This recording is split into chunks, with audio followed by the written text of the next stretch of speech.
Hello friends, कैसे हैं आप सभी। आशा करता हूं आप लोग अच्छे होंगे। मेरा नाम योगेंद्र है और हम यहां पर पढ़ रहे थे डीएसएसबी के लिए जो पॉलिटी का सिलेबस है वो हम पूरा पढ़ रहे थे। तो एक एक करके हम देखने वाले थे। हमने पॉलिटी एनसीईआरटी क्लास 9 की स्टार्ट की थी, लोकतांत्रिक राजनीति भाग 1। अब हम इसका तीसरा चैप्टर पढ़ने वाले हैं। तो सबसे पहले हम देख लेते हैं कि हमने सिलेबस कितना कवर कर लिया है और कितना सिलेबस अभी बाकी है। तो मैंने पहली वीडियो जब सिलेबस की डाली थी, ये इसका थंबनेल है, अगर आपने नहीं देखी हो तो जाके वो वीडियो देख लीजिए जिसमें न्यू सिलेबस पूरा डिस्कस किया गया है। तो इसमें सिविक्स का हम सिलेबस देखने वाले हैं। इसमें हमने क्या क्या देख लिया था, देखो एक तो हमने जैसे ही ये स्टार्ट किया था तो उसमें हमने क्या क्या देखा था। हमने देखा था डेमोक्रेसी का कॉन्सेप्ट हमने देख लिया था पहले चैप्टर में, और सैलिएंट फीचर देख लिए थे हमने पहले चैप्टर में। 9th एनसीईआरटी का पहला चैप्टर, ये दो टॉपिक कवर कर लिए थे। इसके बाद जब हमारे तीसरे चैप्टर की बात आई तो तीसरा चैप्टर हमारा कौन सा था, तीसरा चैप्टर था हमारा इंडियन कॉन्स्टिट्यूशन के ऊपर, जिसका क्या नाम था, फ्रेमिंग ऑफ द कॉन्स्टिट्यूशन। तो ये टॉपिक हम देख चुके थे। अब हम अगला टॉपिक जो देखने वाले हैं, जो इसमें लिखा हुआ है, चैप्टर का नाम क्या है, चुनावी राजनीति। तो ये कौन सा टॉपिक अपने सिलेबस का कवर करेगा, ये कवर करेगा डेमोक्रेसी का जो इलेक्शन है टॉपिक, इस टॉपिक को कवर करेगा। अब देखिए इलेक्शन दो जगह पर लिखे हुए हैं। एक तो जब आप शुरुआत देखते हैं तो यहां पर सिविक्स का जैसे ही शुरुआत हुआ तो यहां पर इलेक्शन लिखा हुआ है, और दूसरा इस जगह पर इलेक्शन लिखा हुआ है। तो कौन सा इलेक्शन आपको कवर करेगा, ये डेमोक्रेसी का इलेक्शन कवर करेगा, जिसमें चुनावी राजनीति आती है। ओके, तो शुरुआत करते हैं चैप्टर से। आप समझ गए होंगे कि हम क्या पढ़ने वाले हैं इस टॉपिक में। तो इस चैप्टर में हम क्या क्या देखने वाले हैं, कुछ टॉपिक है जो देखेंगे। जैसे सबसे पहले हमें पता है कि लोकतंत्र क्या है। लोकतंत्र के लिए ना तो संभव है और ना ही जरूरी है कि लोग सीधे शासन करें। सबसे पहले तो यही बात आती है कि लोग क्या सीधे लोकतंत्र में शासन करते हैं, क्या सभी लोग एक निर्णय को लेते हैं, क्या सभी लोग चुनाव करते हैं प्रत्येक निर्णय पर, ऐसा नहीं है। किस तरह का शासन हमें देखने को मिलता है लोकतंत्र में, ये मिलता है हमें प्रतिनिधियों के माध्यम से। जो लोकतंत्र चलता है, जो शासन चलता है, वो हमें देखने को मिलता है। तो हम इस चैप्टर में क्या क्या देखने वाले हैं, एक तो हम यही देखेंगे कि प्रतिनिधियों के माध्यम से लोकतंत्र किस प्रकार से चलता है। दूसरा, किसी लोकतंत्र में प्रतिनिधियों का चुनाव कैसे होता है, ये हम देखने वाले हैं। अगला पॉइंट देखेंगे हम कि लोकतंत्र में चुनाव क्यों जरूरी है और उपयोगी क्यों है। लोकतंत्र में चुनाव जरूरी क्यों है और उपयोगी क्यों है। इसके बाद विभिन्न दलों में जो प्रतिनिधि हैं, उन प्रतिनिधियों में प्रतिद्वंदता रहती है। ठीक है, जो भी चुनाव की पार्टियां हैं, उन पार्टियों में प्रतिद्वंदता रहती है। दो पार्टी होंगी, कोई भी ए पार्टी मान लीजिए, दूसरी बी पार्टी मान लीजिए, इन दोनों के मतभेद रहते हैं। इन मतभेदों के बारे में जानने की कोशिश करेंगे। अगला पॉइंट, इसमें कौन कौन सी चीजें हैं जो किसी चुनाव को लोकतांत्रिक बनाती है, कौन कौन सी ऐसे कारण होंगे, कौन कौन से ऐसे फैक्ट होंगे जो चुनाव हो रहे हैं। अब देखिए चुनाव तो सभी जगह पर हो रहे हैं, लेकिन क्या सभी जगह पर लोकतंत्र है, ऐसा नहीं है। जहां चुनाव हो रहे हैं वहां लोकतंत्र हो, ये क्लियर नहीं होता है। तो इस चैप्टर में हम ये जानेंगे कौन कौन सी चीजें हैं जिससे हम ये कह सकते हैं कि चुनाव लोकतांत्रिक है। अगला पॉइंट देखेंगे कि भारत में जो चुनाव है, अब भारत के बारे में हम देखने वाले हैं। ठीक है, भारत में जो चुनाव है उनका मूल्यांकन करेंगे और चुनाव के प्रत्येक चरण के बारे में जानने की कोशिश करेंगे। चरण कहां से, जैसे ही चुनाव प्रक्रिया शुरू होती है, जैसे ही प्रचार शुरू होता है, उसके बाद आचार संहिता लगती है, उसके बाद आगे प्रक्रिया क्या होती है, एग्जिट पोल आते हैं, उसके बाद एक सरकार बनती है। तो ये पूरी प्रक्रिया जानने की कोशिश करेंगे चुनाव वाले हम इस चैप्टर में। ठीक है, उसके बाद प्रत्यक्ष चुनाव क्या होता है ये हम देखेंगे। प्रत्यक्ष चुनाव और अप्रत्यक्ष चुनाव क्या होता है ये भी जानने की कोशिश करेंगे। और भारत में हुए जो चुनाव हैं वो निष्पक्ष और स्वतंत्र ढंग से हो रहे हैं या नहीं हो रहे हैं, इस पर भी हम बात करने वाले हैं। ठीक है, अब देखिए इतना तो हमने देख लिया कि चुनाव हो रहे हैं, चुनाव की प्रक्रिया कैसी है, किस तरह से चुनाव हो रहे हैं, पूरी प्रक्रिया हम जानने की कोशिश करेंगे। लेकिन ये प्रक्रिया चलाता कौन है, चुनाव कराता कौन है, तो एक शब्द आता है चुनाव आयोग। तो चुनाव आयोग के बारे में भी हम इसी चैप्टर में जानने की कोशिश करेंगे। तो इतना पूरा क्लियर है कि इस चैप्टर में हम इतना सब पढ़ने वाले हैं। आगे की जो 2-3 वीडियो और आने वाली हैं और ये वाली वीडियो, इस सब में हम चैप्टर 3 को अच्छी तरीके से डिस्कस करेंगे और यही वाले सारे टॉपिक देखने की कोशिश करेंगे। तो शुरुआत करते हैं। इस टॉपिक का पहला क्या है, चुनाव क्यों होने चाहिए। तो एक प्रक्रिया है, सबसे पहले एनसीईआरटी में दिया हुआ है, एक व्यक्ति हैं देवीलाल, जो हरियाणा संघर्ष समिति के प्रमुख हैं। ये आपको याद रखना है कि हरियाणा संघर्ष समिति के प्रमुख देवीलाल हैं, श्री देवीलाल। इन्होंने क्या किया था 1982 में, सबसे पहले तो हमें पता होना चाहिए कि 1982 तक कौन सी पार्टी थी जिसका राज था। 1982 तक कांग्रेस की पार्टी थी और वही सरकार चला रही थी। सरकार की अगुवाई कौन कर रही थी, कांग्रेस की पार्टी कर रही थी। तब जब देवीलाल आए, ये देवीलाल हैं जो हरियाणा संघर्ष समिति के सदस्य हैं, इन्होंने एक नया आंदोलन स्थापित किया। उसका नाम क्या था, न्याय युद्ध। तो न्याय युद्ध के नाम से एक आंदोलन चलाया देवीलाल ने और उन्होंने एक पार्टी बनाई जिसका पार्टी का नाम क्या था, लोक दल। ठीक है, तो आपको 2 शब्द याद रखने हैं। चौधरी देवीलाल हरियाणा संघर्ष समिति के प्रमुख थे और 1982 तक जो कांग्रेस की पार्टी चल रही थी उसके खिलाफ एक न्याय युद्ध नामक आंदोलन चलाया देवीलाल ने ही, और लोकदल नामक एक नई पार्टी का गठन किया। और ये गठन करने के बाद जो न्याय युद्ध चला, और न्याय युद्ध के बाद लोगों में एक भावना आई कि नहीं, कांग्रेस पार्टी से हटकर हम किसी और पार्टी को भी वोट देते हैं। और वोट देने के बाद लोकदल पार्टी जीतकर आई, और इस पार्टी ने जैसे ही जीतकर आई, मुख्यमंत्री पद की शपथ लेने के बाद ही इन्होंने जो अपने आदेश दिए थे, कौन कौन से इन्होंने वादे किए थे कि चुनाव जीतने के बाद हम क्या करेंगे, जो छोटे किसान हैं, खेतीहर मजदूर हैं और छोटे व्यापारी हैं, उनके ऋण माफ करने की बात कही थी इन्हीं ने।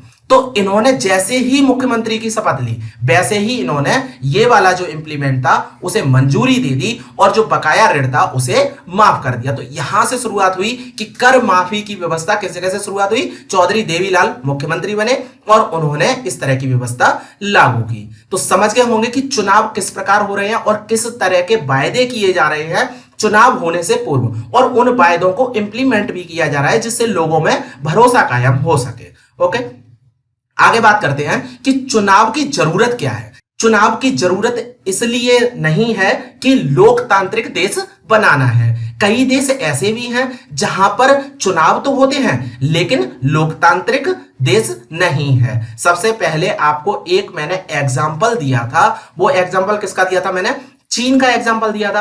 और चीन में चुनाव होते हैं लेकिन वहां पर जो लोकतंत्र की विशेषताएं थी, 4 विशेषताएं थी, आपको याद होगा चारों विशेषताएं। अगर आपको याद नहीं है तो वीडियो देखिए रिवीजन करते रहिए, ठीक है, क्योंकि पिछला भूल जाएंगे तो मैं बार बार यहां पर वही पुरानी चीजें नहीं बताऊंगा। रिकॉर्डेड वीडियो है तो आप जाके वहां पे देख लीजिए। ओके, तो जो लोकतंत्र की विशेषताएं थी उसमें चीन फिट नहीं बैठ रहा था। हमने केस स्टडी की थी तो चीन नहीं है, जबकि वहां पर भी चुनाव हो रहे हैं, तो लोकतांत्रिक नहीं है। इसी के साथ हमने एक दिया था मैक्सिको का एग्जांपल, और मैक्सिको में भी चुनाव हो रहे हैं, वहां पर भी ऐसा नहीं देखने को मिल रहा है। तो इस तरह की जो व्यवस्थाएं थी वो लोकतांत्रिक नहीं है जबकि चुनाव हो रहे हैं। तो क्या हम ये कह सकते हैं कि चुनाव होने के बाद भी लोकतंत्र स्थापित नहीं किया जा सकता? नहीं, लोकतंत्र की विशेषता तो यही है कि चुनाव होना जरूरी है, लेकिन निष्पक्ष चुनाव होने चाहिए। चुनाव की प्रक्रिया में एक से अधिक प्रतिनिधि भाग लेने चाहिए, एक व्यक्ति एक वोट और हर एक वोट का मूल्य समान होना चाहिए। इस तरह की विशेषताएं हमने लोकतंत्र में देखी। इसीलिए चुनाव होना बहुत जरूरी है, क्योंकि चुनाव कौन करेगा? लोग करेंगे, और लोगों के द्वारा ही लोकतंत्र स्थापित किया जा सकता है। इसलिए चुनाव होना बहुत जरूरी है।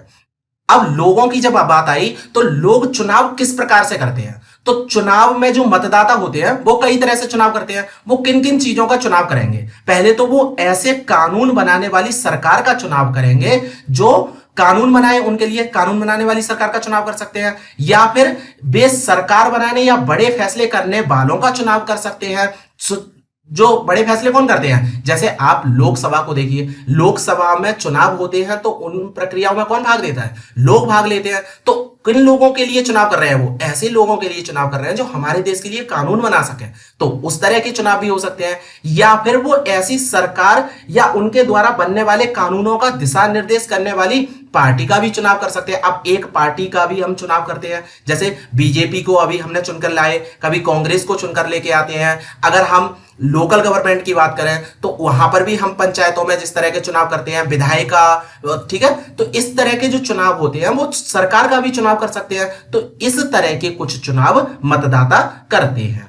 अब मतदाता जो चुनाव करते हैं तो लोकतंत्र के मायने क्या है, चुनाव को लोकतांत्रिक बनाने के क्या क्या आधार हो सकते हैं, तो कुछ आधारों की हम बात करेंगे जिसकी वजह से पता चलता है कि लोकतंत्र में चुनाव क्यों जरूरी है। तो कुछ न्यूनतम शर्तें हैं, 5 शर्तें हैं, पांचों के बारे में हम एक एक करके डिस्कस करेंगे और आपको एक एक पॉइंट याद रखना है। बिल्कुल स्टेटमेंट सीधा सीधा आ जाता है आपके एग्जाम में, डीएसएस भी ले लीजिए, आप केबीएस ले लीजिए, एनवीएस ले लीजिए, सभी में भी ये आ रहा है, ठीक है। तो पहला पॉइंट है कि हर किसी को चुनाव करने की सुविधा होनी चाहिए, ठीक है। जब भी चुनाव हो रहा है, चुनाव प्रक्रिया ऐसी होनी चाहिए कि प्रत्येक व्यक्ति को चुनाव करने की सुविधा हो, प्रत्येक व्यक्ति का एक चुनाव करने का अधिकार हो, और जो मताधिकार होता है वो उसमें हर किसी का मत का समान मूल्य हो। कौन सी विशेषता आ रही है यहां पर लोकतंत्र की?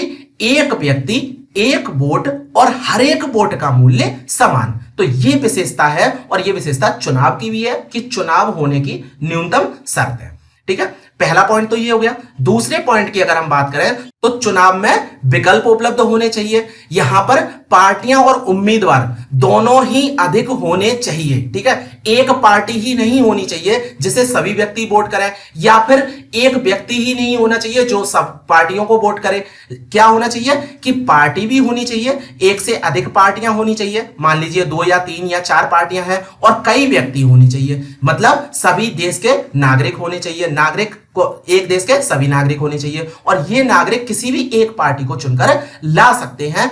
इससे क्या होता है? इससे प्रत्येक व्यक्ति के जीत और हार के अवसर समान हो जाते हैं। इस वजह से इस तरह की प्रक्रिया लाई जाती है कि ये पार्टी जो उम्मीदवार हैं वो उम्मीदवार एक से अधिक हो और लोगों के सामने एक से अधिक विकल्प उपलब्ध हो। तो ये भी पॉइंट आप समझ गए होंगे, डिस्कस कर चुके हैं। अगला पॉइंट है जो चुनाव का अवसर है वो नियमित अंतराल पर होता रहना चाहिए। ऐसा नहीं है, जैसे यहां पर एक एग्जांपल आता है, हमने बात की थी पाकिस्तान की, ठीक है। तो पाकिस्तान की जब हम बात कर रहे थे वहां पर क्या हुआ था?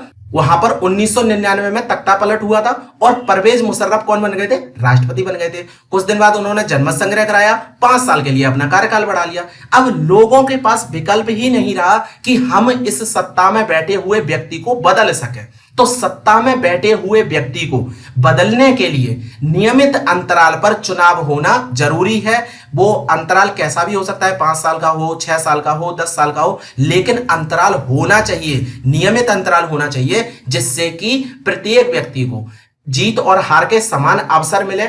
कोई भी व्यक्ति है वो जीतकर आया है और उसके बाद अगली बार जब चुनाव होंगे तो अगली बार उसे हराकर दूसरे व्यक्ति को जिता सकते हैं। ये प्रक्रिया क्या करती है? ये प्रक्रिया एक व्यक्ति जो पद पर बैठा हुआ है उसे अच्छे काम करने के लिए मजबूर करती है कि उसे भी पता है अगली बार अगर हमने अच्छा काम नहीं किया तो अगली बार जब चुनाव होंगे तो वहां पर जनता हमें वोट नहीं करेगी। इस तरह की व्यवस्था करने के लिए हमें क्या करना चाहिए? जीत और हार के अवसर बनाने के लिए प्रत्येक चुनाव का एक नियमित अंतराल तय कर देना चाहिए कि देखिए 5 साल बाद चुनाव होगा और हम देखेंगे कि आपने अच्छा काम किया है या नहीं। अगर आपने अच्छा काम नहीं किया है तो हम आपको हरा देंगे, आपने अच्छा काम किया है तो फिर से हम आपकी सरकार को लेकर आएंगे, ठीक। चौथा पॉइंट है कि लोग जिसे चाहें वास्तव में चुनाव उसी का होना चाहिए। अब इस लाइन से आपको क्या देखने को मिल रहा है? यहां पर देखने को मिल रहा है जो चुनाव है ना वो चुनाव निष्पक्ष होने चाहिए।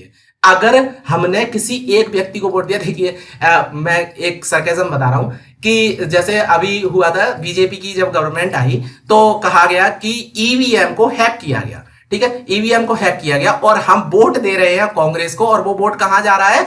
बीजेपी को वोट जा रहा है। तो जो व्यक्ति कांग्रेस को जिताना चाह रहा है क्या वो कांग्रेस ही जीत कर आ रही है? नहीं, वो बीजेपी जीत कर आ रही है। अब देखिए यहां पर मैंने कांग्रेस और बीजेपी का नाम ले लिया ईवीएम हैक का मामला किया, मुझे नहीं पता कि ये सही है या गलत है, मुझे इसमें नहीं पढ़ना है, मैं बस एक एग्जांपल दे रहा हूं कि हकीकत में अगर ऐसा होता है, ये वास्तविक नहीं है, अगर हकीकत में ऐसा होता है तो ये गलत प्रक्रिया है। हम जिस व्यक्ति को चाहते हैं कि ये व्यक्ति जीतकर आना चाहिए और वही व्यक्ति जीतकर आना चाहिए, ऐसा ना हो कोई और व्यक्ति जीतकर आ जाए, तो ये प्रक्रिया कैसी हो जाएगी, चुनाव ही गलत ढंग से हो जाएंगे। और चुनाव अगर गलत ढंग से हो जाएंगे तो चुनाव तो सबसे इंपॉर्टेंट है लोकतंत्र के लिए, लोकतंत्र नहीं बचेगा। इस वजह से चुनाव बहुत अच्छे तरीके से होने चाहिए। अगले पॉइंट की बात करें, जो चुनाव है वो स्वतंत्र और निष्पक्ष ढंग से कराए जाने चाहिए कि लोग सचमुच में अपनी इच्छा से व्यक्ति का चुनाव कर सके।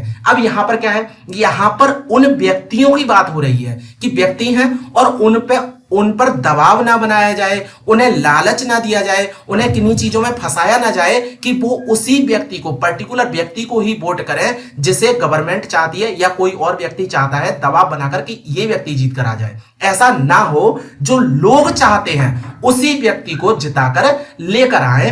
इस प्रक्रिया को कहते हैं हम चुनाव स्वतंत्र और निष्पक्ष ढंग से होने चाहिए। ठीक है, तो आप समझ गए होंगे, हमने पांचों पॉइंट डिस्कस किए। अगर आपको नहीं समझ में आया तो एक बार और वीडियो को देखिए, 2 के स्पीड पे करके देख लीजिए, जिससे आपको समझ में आ जाएगा। और ये पांचों पॉइंट बहुत अच्छी तरीके से याद रखिए। क्वेश्चन इस तरह से आ जाएगा कि लोकतंत्र में चुनाव के मायने क्या है।